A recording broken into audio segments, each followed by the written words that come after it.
هذا العدد برعاية لابوغاتوار بيوكير.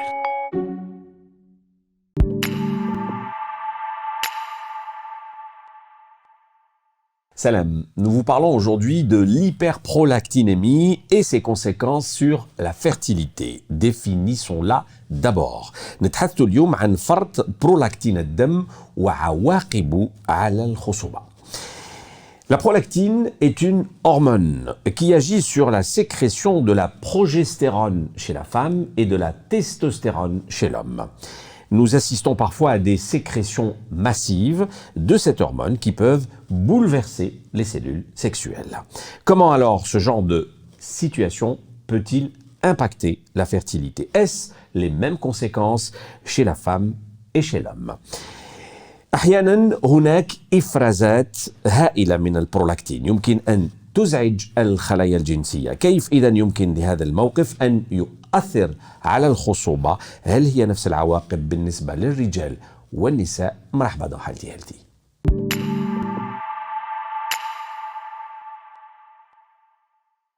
Notre invité du jour est le professeur Zakia Arbouch. Professeur, bonjour. Bonjour. Chef de service endocrinologie et diabétologie au CHU Ibn Messous Alger. Merci d'avoir accepté notre invitation. مرحبا بك في حالتي هيلثي. Merci pour l'invitation. نعرفوا d'abord المرض تاع اليوم. Définissons l'hyperprolactinémie, professeur. Alors, l'hyperprolactinémie, comme vous l'avez dit donc maintenant, c'est une sécrétion exagérée d'une hormone qui est la prolactine.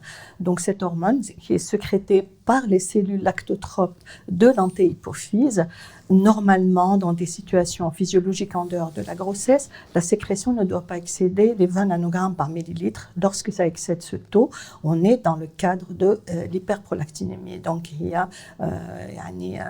تكون في زيادة تفرزها les cellules تاع l'antéhypophyse de la prolactine. كيفاش نقدروا نشرحوا هذا المرض les causes de ce dysfonctionnement هذا الخلل؟ Alors هذا الخلل هذه c'est une bonne question parce que هذا الخلل عنده أسباب كثيرة. Il n'y a pas une cause, il y a des causes.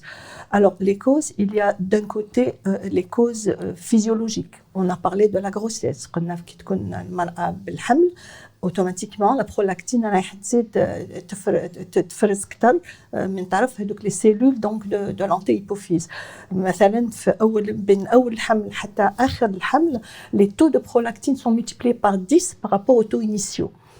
Donc, en dehors de cette situation qui est bien sûr physiologique, nous avons des situations où, par exemple, une prise médicamenteuse. Il y a quand même beaucoup de médicaments qui peuvent entraîner une hyperprolactinémie. Le médecin doit connaître justement ces médicaments pour savoir l'une des causes de l'hyperprolactinémie. Parmi ces médicaments, il y a ceux qui sont utilisés en psychiatrie. Nous avons les neuroleptiques, nous avons les antipsychotiques. Nous avons également, par exemple, un médicament qu'on utilise pour le tractus gastro-intestinal. Et ceux-là, il y en a que parfois le malade lui-même les achète tout seul, sans passer par le médecin. Je dirais par exemple les antiémétiques, la domperidone. Nous avons la cimétidine. Donc, vous voyez, à des médicaments, il faut y penser. Il y a des automédications. Il y a de l'automédication. Voilà, donc quand on a une hyperprolactinémie, il ne faut pas oublier de faire un interrogatoire minutieux afin d'éliminer ces causes médicamenteuses. En dehors des causes médicamenteuses, vous avez également d'autres causes, c'est l'hypothyroïdie, parce que la TRH, quand il y a une hypothyroïdie, la TRH augmente et elle peut stimuler donc la sécrétion de prolactine. Mais lorsqu'on traite l'hypothyroïdie, donc on va gérer et normaliser le taux de prolactine. Il y a aussi les insuffisants rénaux chroniques. Et dans l'insuffisance rénale chronique, c'est la clearance et l'élimination de la prolactine qui se fait lentement. Donc elle va s'accumuler dans le sang. Donc ça, c'est des causes. Autre cause, on a dit que la prolactine était sécrétée par les cellules de l'antéhypophyse. Eh bien, nous avons toutes les causes qui vont entraîner une traction ou une compression sur la tige pituitaire et donc qui vont entraîner une hypersécrétion de prolactine. Et il y a chose la plus fréquente, l'adénome à prolactine. Donc, c'est une formation tumorale en général bénigne au niveau de l'antéhypophyse et qui concerne les cellules lactotropes et qui augmente la sécrétion de prolactine. Est-ce que c'est fréquent comme situation? Avons-nous des données épidémiologiques, ARCAM? Oui, ARCAM à l'échelle internationale qui sont publiées. À l'échelle nationale, c'est des études parcellaires dans des régions centre, est, ouest. En fait, Dans l'adénome à prolactine, on sait que cet adénome-là, c'est à peu près 50% des adénomes hypophysaires en général. Maintenant, si on part de l'hyperprolactinémie, toutes causes confondues, une étude britannique parle d'1% de fréquence. Une étude néerlandaise parle de 0,2% chez l'homme, de 1% chez la femme. Donc, l'adénome à prolactine, c'est une pathologie fréquente. Il faut savoir y penser lorsque il y a des signes qui nous orientent vers une hyperprolactinémie. Plutôt les femmes ou les hommes les plus concernés? Alors là aussi, c'est une bonne question. Lorsque on voit un petit peu ce qui est dit dans la littérature, quelle est la différence entre l'hyperprolactinémie chez l'homme et la femme? C'est que chez la femme, c'est surtout le microprolactinum. Chez l'homme, c'est surtout le macroprolactinum. Dans des études, par contre, dans des études d'autopsie, il n'y a pas eu de différence entre les sexes, femmes et hommes. Donc, je pense que ce qu'il faut retenir, c'est que chez la femme, vous avez 8 cas de microprolactinum pour 1 cas de macroprolactinum, et c'est l'inverse qui est vu chez l'homme. D'accord. En général, la prévalence, c'est 10 cas pour 100 000 habitants pour le microprolactinum chez la femme et 40 pour 100 000 pour le macro chez l'homme. Très bien. Professeur Arbouch, quels sont les principaux symptômes de la maladie? أعراض هذا المرض كيفاش يبان؟ أعراض هذا المرض justement كاين فرق تاع الأعراض كيكون عند الرجل ولا عند المرأة. الأعراض ما يكونوش يعني متشابهين dans les deux sexes. Je m'explique. Chez la femme, par exemple, c'est surtout l'aménorrhée ou le trouble des règles qui apparaît en premier. Donc, soit vous avez carrément une aménorrhée, 90% c'est les troubles des règles, soit vous avez une oligo-aménorrhée, 3 cycles, 4 cycles dans l'année pratiquement, soit vous avez des spanioménorrhées. À côté de ça, vous avez une galactorrhée, vous avez des troubles de la libido, vous avez une sécheresse vaginale, vous pouvez à long terme avoir même un petit peu une prise de poids, une ostéopénie, mais ce qui est vraiment ce qui marque la patiente, c'est ces troubles des règles et donc elle va consulter. Donc le cycle menstruel est complètement perturbé. Le cycle est perturbé et en général c'est vers la trentaine, elle consulte, on pose le diagnostic et c'est un microadénome. Chez l'homme, c'est plus délicat. Pourquoi? Parce que chez l'homme, il y a juste une dysfonction sexuelle. Dysfonction sexuelle, en général, l'homme ne consulte pas, une infertilité, et c'est surtout le macroadénome, les troubles qui sont dus donc à cette tumeur hypophysaire qui va entraîner des céphalées, des troubles visuels. Donc c'est ça qui va amener le malade à consulter. Et d'ailleurs, il y a un retard diagnostique, et on le diagnostique plutôt à 50 ans chez l'homme. Donc déjà, on commence à parler des complications et des conséquences. Et je vous pose justement la question. La conséquence la plus dramatique pour le couple, disons, c'est l'infertilité. Puisque quand il y a une hyperprolactinémie, on sait très bien que la prolactine a un rôle très important dans la fertilité. Donc s'il y a une hyperprolactinémie, ça va entraîner un hypogonadisme hypogonadotrope. Donc il y a un problème de fertilité. Et ça amènera donc le patient à consulter et ça posera un problème. Et parmi les autres complications, on a dit surtout chez l'homme, c'est un macroadénome. Donc le macroadénome, ça pose problème. S'il a une extension supracéllaire, donc il va y avoir des troubles visuels, il va y avoir des céphalées, des signes tumoraux.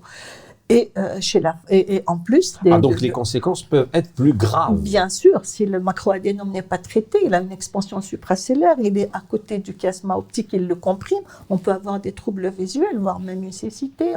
On a un impact, en tout cas au niveau du cerveau, en plus de la qualité de vie, puisque le malade a un problème de libido, des troubles sexuels, en plus de cette infertilité. Donc, c'est tout un chamboulement. Et à long terme, on a même une ostéopénie et de l'ostéoporose.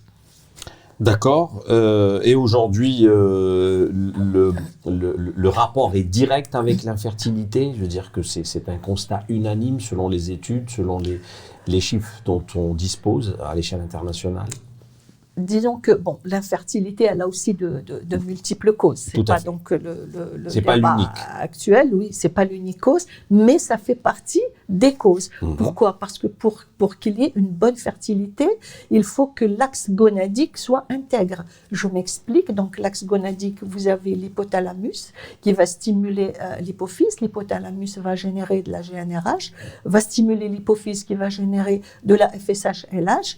Alors chez l'homme, la LH va stimuler les cellules de Sertoli pour donner de la testostérone. La FSH va stimuler les cellules de Leydig pour donner de la testostérone. Et l'autre bras, c'est les cellules de Sertoli qui vont donner donc de l'inhibine. Donc tout ça pour avoir une bonne spermatogénèse.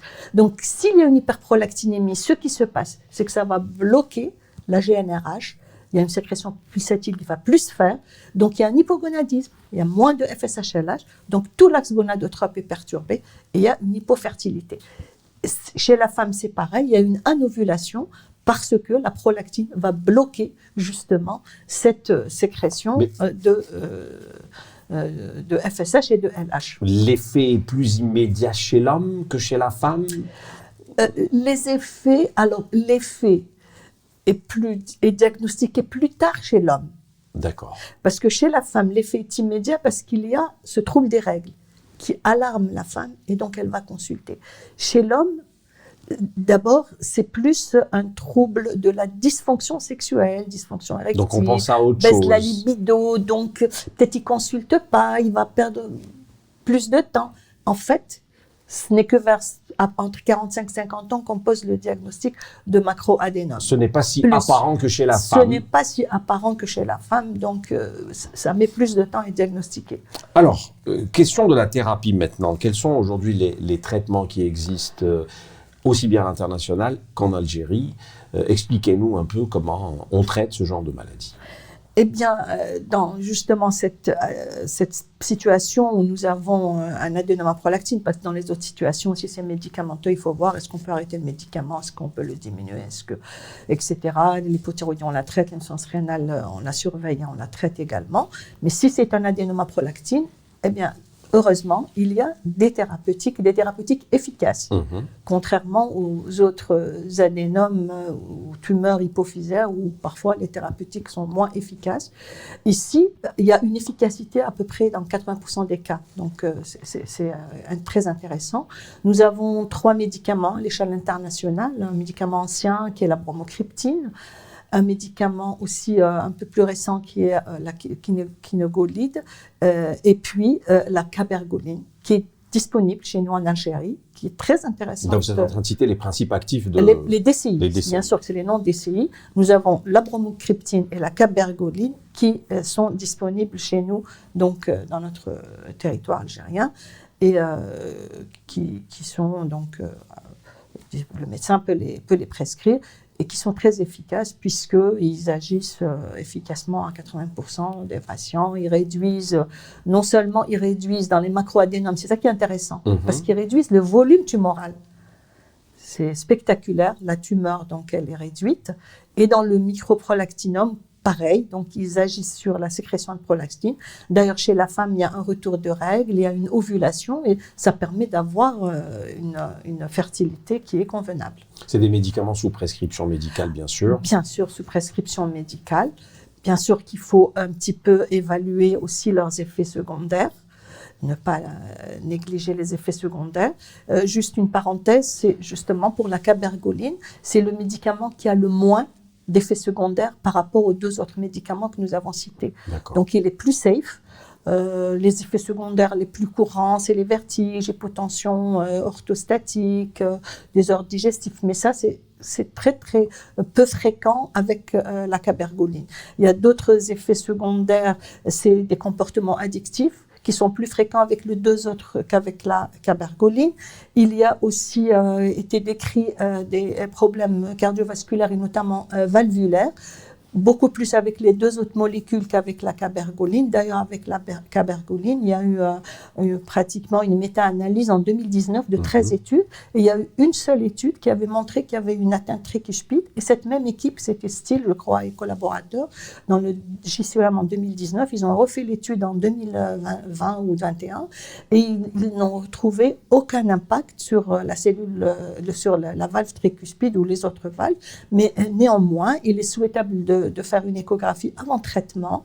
Après, ce qui est recommandé, par exemple, par les équipes britanniques, sociétés européennes d'endocrinologie, c'est que de faire une échographie chaque 5 ans si on est à des doses plus de 2 mg. Moins de 2 mg. Mais si on est à des doses supérieures, là, il faut la faire chaque année. Mais en général, les doses, c'est quand il y a un microadénome, on est à 0,5 mg par semaine pour la bromocriptine. Regardez, donc c'est par semaine, prise par semaine. Alors que pour la cabergoline, pour la bromocriptine, c'est 2 voire 3 prises par jour. Donc l'observance quand même va diminuer quand c'est un médicament que vous prenez 2 à 3 fois par jour. Alors que la cabergoline, c'est une prise par semaine, parfois 2 par semaine, mais souvent une prise par semaine. Donc ça facilite la prise aux malades. En plus, ça donne moins d'effets secondaires, notamment ces effets cardiaques qui ont été décrits. Et rarement, exceptionnellement, on a une fibrose pulmonaire et tout, mais ça c'est très très rare comme effet secondaire. Alors, professeur, quelques conseils quand même d'éducation thérapeutique. البرنامج تاعنا يتكلم justement على هذا الجانب هذا من الطب. Que pouvez-vous dire aujourd'hui aux téléspectateurs à propos de cette maladie en matière d'éducation thérapeutique, eux-mêmes et l'entourage familial?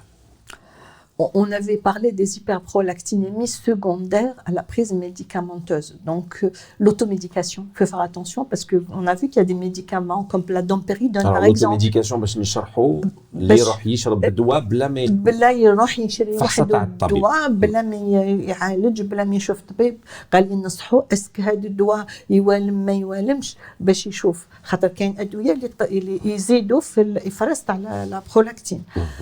Deuxième chose, كي يكون un adénome à prolactine يخص الإنسان يشوف روحه يشوف كي يكون راجل يعني il a des troubles de sa fonction sexuelle, des troubles de la libido, لازم يروح يشوف طبيب، يروح يهضر للطبيب، ما يستناش حتى الأعراض تكثر حتى تولي عنده ان سندروم تيمورال باش يروح يشوف طبيب. يروح يشوف لورولوج واللورولوج بالك هو اللي يفالوريونتي فير ان اندوكرينولوج. يبعثوا لاندوكرينو ولا يقدر يروح يشوف ديريكتومون لاندوكرينو puisque les troubles de la fonction gonadique aussi c'est l'endocrino.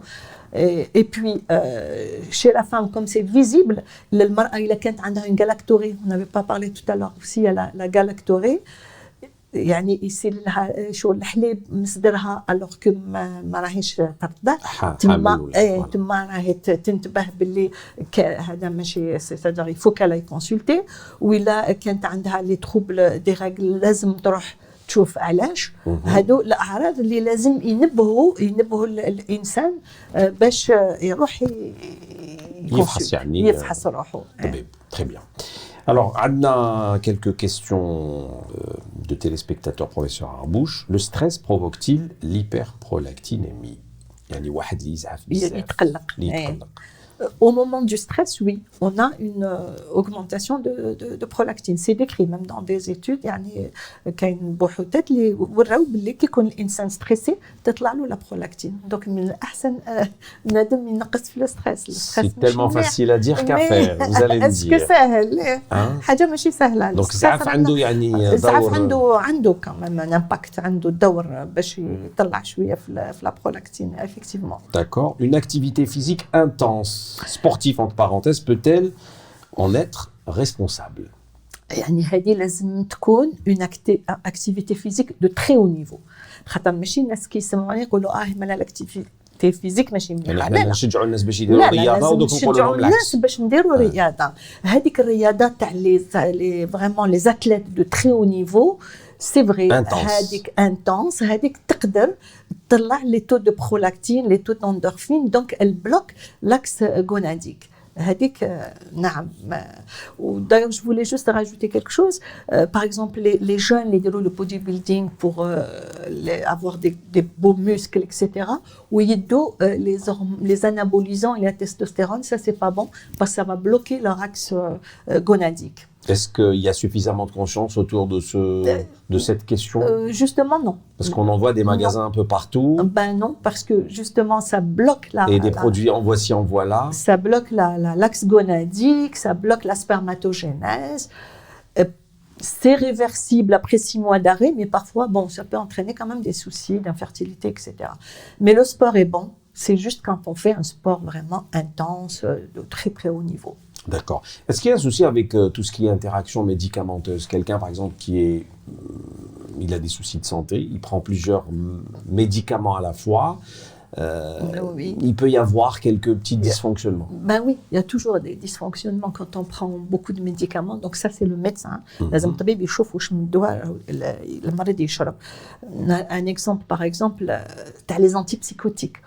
Les malades sous antipsychotiques, la prolactine, par exemple. Donc là, l'endocrinologue يشوف مع طبيب psychiatre. Parce que يحبس الدواء تاع الانتيبسيكوتيك ما يقدرش الطبيب تاع البسيكياتري هو ديسيدي اسكو يقدر يحبسو كيف ما يقدرش ما لازم يحبسو الا لازم يكملوا نولوا في كيفاش نعالجوا هذيك ليبربرولاكتينيمي نمدوا لا كابرغولين راح سي ان اغونيست دوبامينرجيك elle va diminuer l'effet bénéfique du traitement psychiatrique. Donc هنا une imbrication qui risque de هنا في هذا le cas par exemple c'est un peu compliqué. On بعد l'endocrinologue il chauffe, est-ce qu'il va donner un peu d'androgène, est-ce que ça c'est particulièrement par exemple. C'est un cas vraiment particulier. Pour les autres cas, l'insuffisance rénale, bon, on va suivre, on va essayer de régler ça. Pour l'hypothyroïdie aussi, pour certains médicaments non nécessaires, on va les réduire leur consommation. Très bien. Une dernière question, le facteur héréditaire joue-t-il un rôle? العامل الوراثي. En matière d'adénome à prolactine, les tumeurs hypophysaires à prolactine, en général, oui, non, c'est très très très rare. Dans le cadre des néoplasies endocriniennes multiples de type 1, il y a des familles où il y a une tumeur hypophysaire, une tumeur gastro-intestinale, en général pancréatique, et une tumeur parathyroïdienne. Mais c'est très très rare. Et il y a des familles, les عندهم juste des adénomes hypophysaires parce qu'il y a une mutation du gène HEP, par exemple. Mais ça, c'est très rare. D'accord.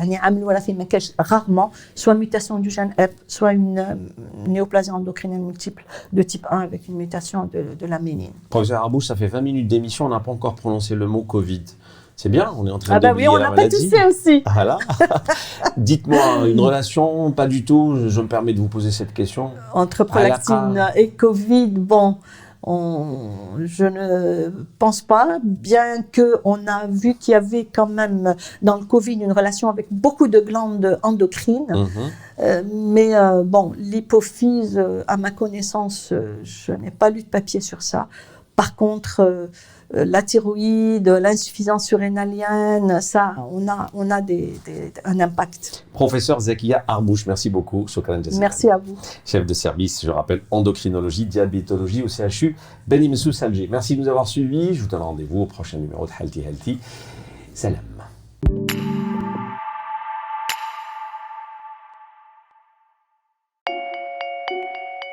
هذا العدد برعاية لابوغاتوار بيوكير.